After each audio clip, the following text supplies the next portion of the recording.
Episode 6 of Wheel of Time Season 3 was titled Shadow in the Night, but let's be real. They should have just called it The Hills of Tanchico, right? I've already released my review of Episode 6, but today I'm going to go through the episode scene by scene and we will break it all down. There were tons of little Easter eggs, callbacks to the books in this episode, so join me as I break down Episode 6 of Wheel of Time Season 3 titled The Hills, The Shadow in the Night.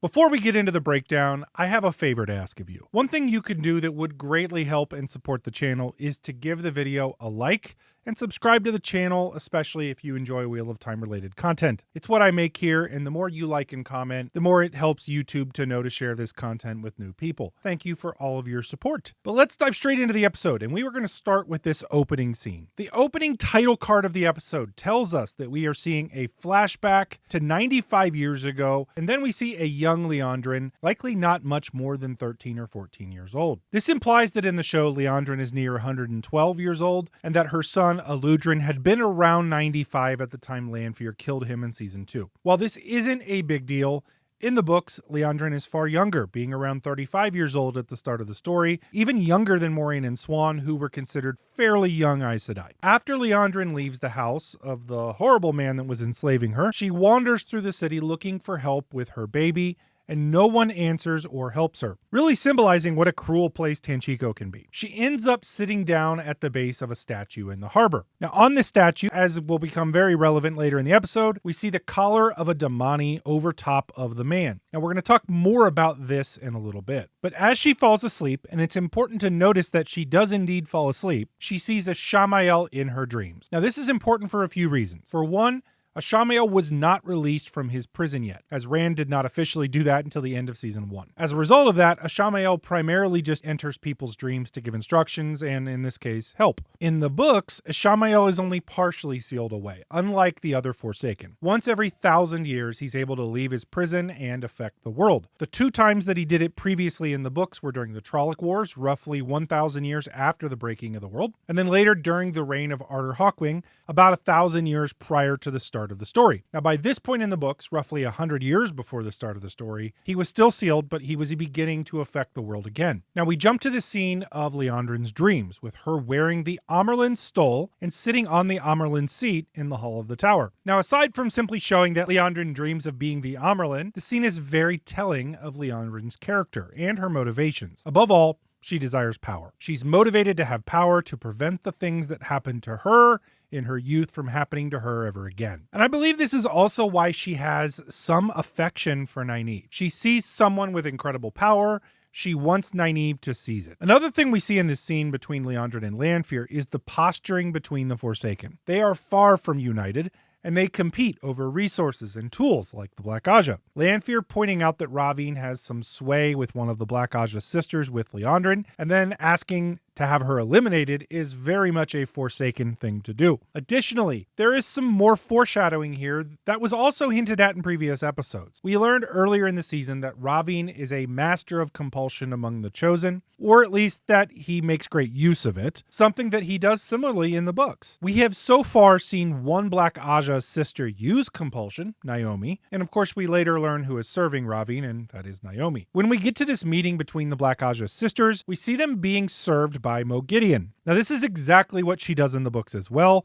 hiding in plain sight as a maid. Now, one flair they added for the show, though, is her spitting in their food and otherwise doing a poor job on purpose. I think it's kind of funny. When Liandrin shows them what they are in Tanchico to look for, we see the statue from the cold open, along with 2 women beside it holding the leash for the collar of the man. The male Idam that they are searching for is the same thing that they're looking for in the books, although it's in one piece in the books and not part of like this legend or history or anything like that. I actually prefer the show backstory as it gives it a little bit more weight and makes sense why they made it. There is this implication though in the show that the Seanchan came from the area around Tanchico, and to a small degree that's true. It is the area that they set off or set sail to Seanchan from, but the armies that were sent by Arthur Hawkwing to conquer Seanchan were from all over the Empire and not just Tanchico. Additionally, in the books, the Idam wasn't discovered uncovered until they arrived in Shanshan. It was created by an Aes Sedai there to catch the local channelers, and then it was turned on her as well. So there would not have been a statue built with an Idom already functional in Tanchico, as it hadn't been invented yet. But it's not a huge deal, and that's a fairly deep cut in the Wheel of Time history anyway. As we jump to the Aiel Waste, we see Egwene being chastised by the Wise Ones for lying to them about being an Aes Sedai, and that she wouldn't go into the dream without them. This is a fairly big change from the books, as they don't catch her lying in the books, she just tells them about it later on. While this is somewhat small in terms of an occurrence, not a huge deal, it's significant to Egwene's character arc. Her admission that she has been lying and that she entered the world of dreams without permission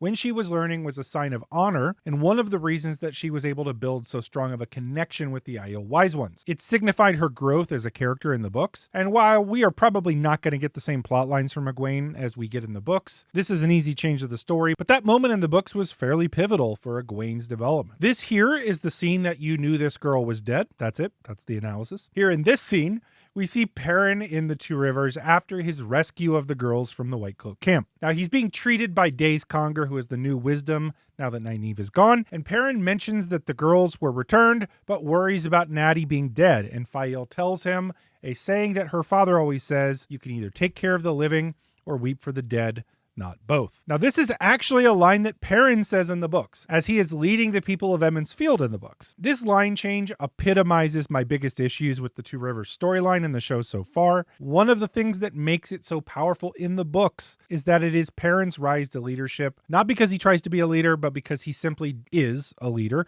and does what needs to be done. In the show so far, the setup just isn't there. Fael has been incredible, and I love her portrayal in the show, but she's far more of the leader than Perrin is. And you could argue that she was a large part of his success in the books, and I'd agree with you in a lot of respects. But Perrin needs to be the one that inspires and gives hope to the Two Rivers people, and it just seems right now that they're saying he's a leader because someone said he's a leader, not because he's actually been shown to lead. Here we are finally reintroduced to Thom Merrilin, a fan favorite character. They have sort of combined Thom's plots, as in the books we first meet him again after his scenes in the Eye of the World in Cairhien, and it's not Rand but Mat who finds him again. However, he does find him in a very similar vein to this. They're also giving Thom his role in helping the group in Tanchico, so they're sort of combining those two plot lines. I can only hope that this means that he'll become a regular character, because not only do I love Thom from the books, but I love Alexandra Willem's take on the character. So when we first meet Thom, he's singing "The Grave is No Bar to My Call." Now that's a reference to the Horn of Valir, and is likely an excerpt from a ballad telling the hunt for the horn, which is obviously ironic as Mat has already found the Horn of Valir and used it, and he's approaching as Thom is singing it. You'll notice here that Thom is also wearing a patchwork cloak, which is straight out of the books. All Gleemen in the books wear these cloaks to signify their trade. Here you'll also notice that Mat steals a bag of coins from Thom, which is a callback to episode 3 of season 1, where Thom did this very same thing to Mat. Here we see this guide mention the Lunalt Estate, which is where Liandrin is staying in the show with the others of the Black Aja. Now this is not how things go down in the books, but it's also not completely foreign either. In the books, Jack Lunalt is a torturer from Tanchico that is a dark friend and comes up later in the books. I won't say more not to spoil that plot line, but the man that we saw Liandrin kill when they first invaded the estate in episode 3 is Jack Lunalt, the same character. In the books, the Black Aja stay at the Panarch's palace, which is also a connection as the Panarch herself, Amathera, has the last name Lunalt, but it's never really explored or verified that there's any connection between Jack Lunalt and the Panarch. Here in this scene between Liandrin and Naomi, you see Liandrin asking Naomi more about precise compulsion. Liandrin means for her to think that she wants her to forget something,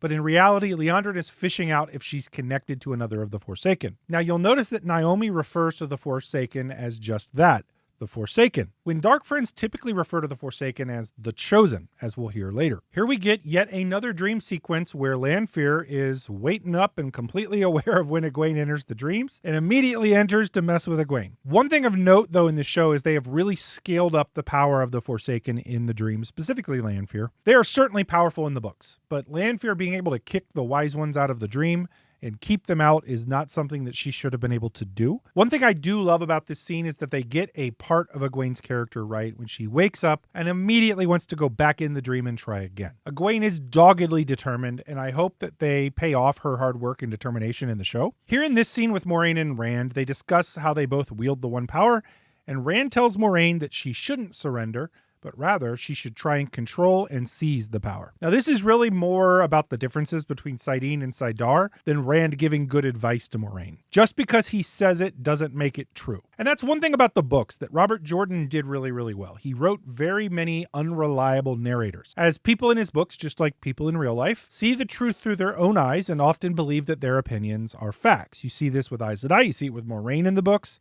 and you see it with every other character. We next move to this scene with Perrin and Fail, where Fail discusses her parents. In the books, it's a secret for a while who her parents are, as her father is a very important general, and he's a relative to royalty. But it appears that they're taking this secret out of the show. They've already given out her backstory for the most part. It's also been done to death now, how they did Dira Bashir dirty by making her a dark friend. What I believe they're trying to do from a narrative standpoint here is give both Fail and Perrin shared trauma to bond over. Both of them have to deal with the guilt of leaving family and their past actions. And while I do wish that they had chosen to give Fael different trauma, let's not pretend that Dira, though, is a major character and that this ruins the story. It's just an odd choice. It's not a show-ending choice. One thing that is noticeable this season is we hear Fael mention Dark Friend oaths. While this hasn't been truly fully explained yet, there is an ongoing theme of mentioning these oaths all season. I'm curious if it's going to pay off at some point, because it seems like they've been setting that up all season. Here we get the shot of Padan Fain with a few Trollocs and Dark Friends standing above the village. And it's important to note that Fain does not have the dagger here. I mentioned this in the review, but I think Padan Fain has been one of my biggest disappointments from the show, at least from an adaptation standpoint. The actor's incredible, but he essentially is just a stand-in for Dark Friends, rather than what he is in the books. You could argue that Sanderson didn't have a great ending for Padan Fain either, and I'd agree with that, but the show could have improved upon his storyline,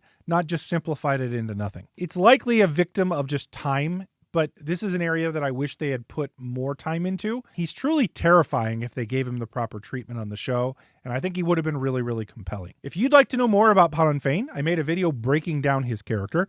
You can check it out at the end of this video or by clicking the link up here somewhere. But let's jump now to the fun part of the episode, and that is the crew in Tanchico. We see Thom immediately recognize Elaine, and he recognizes Liandrin. Now, Thom's backstory is very complicated. He's a complex character, and they mentioned very, very quickly in the show that he used to be a bard in Caemlyn, which is true in the books. He was also Morghase's lover for a while, until his nephew began to channel and was gentled by the Red Aja, then he left the court. While Liandrin isn't necessarily the one who gentled his nephew, at least in the books, it's conceivable that she had something to do with it in the show, and that's why he would recognize the name.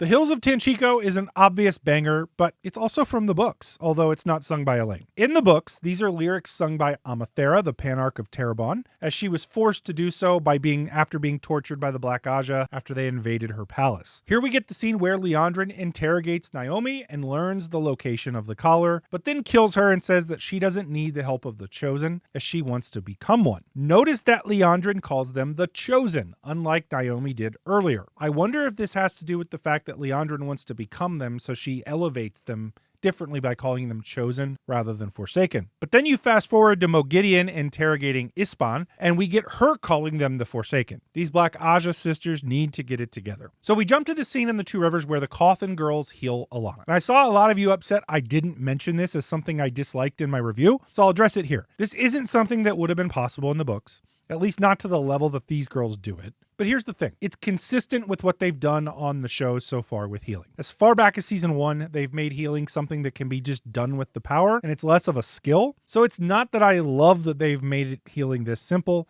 It's more that I'm just okay because they're being consistent with what they're doing with it. Here we get Alanna being a block. That's it. Again, that's all the analysis. Although I will point out, I wonder if there are freaky parties going on that the Alvirs host in the common room of the Winespring Inn, because everybody seems to feel totally free getting it on right in the middle of the common room in the Winespring. Just saying. Next, we jump to my second favorite scene in the episode, and that is the compulsion scene with Moghedien, Nynaeve, and Elaine. This is almost directly from the books, although the bracelet wasn't a part of it in the books. There are a couple things of note here.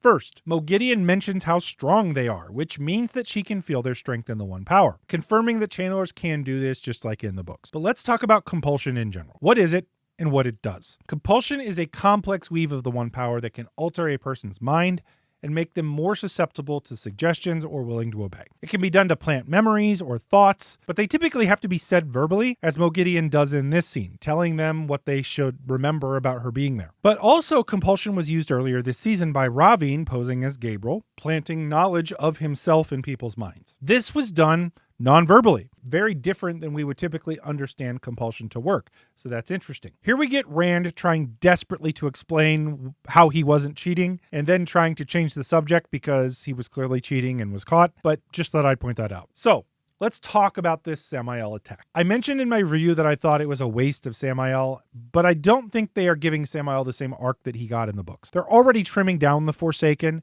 so I think that he's just an amalgamation of some of them from the books. Lanfear had mentioned earlier in the episode that she was sending Rand a surprise and told Moiraine to let him deal with it, and it appears Samael was that surprise. What was strange to me was the utter ease in which Rand defeated him. He blocked his weaves without even looking at him, and then he defeated him with lightning and knocking down rocks behind him. I think the point of this scene was to show Rand mad with power, but it would have made more sense if Rand was holding Kalandor or something that gave him that much more power than one of the Forsaken. In the books at this point, I wouldn't necessarily say Rand would have gotten his ass handed to him, but he would not have been able to win a fight with that kind of ease against a Forsaken that was actually trying to kill him. I don't have a problem with Rand winning, I just have a problem with the ease of the win. I believe Samael is set up to be the weakest of the Forsaken and is meant to be similar to Asmodean, and is there to help train Rand, but they haven't really implied this season that Rand needed training. So I'm not sure that there's the setup there if that is their desire.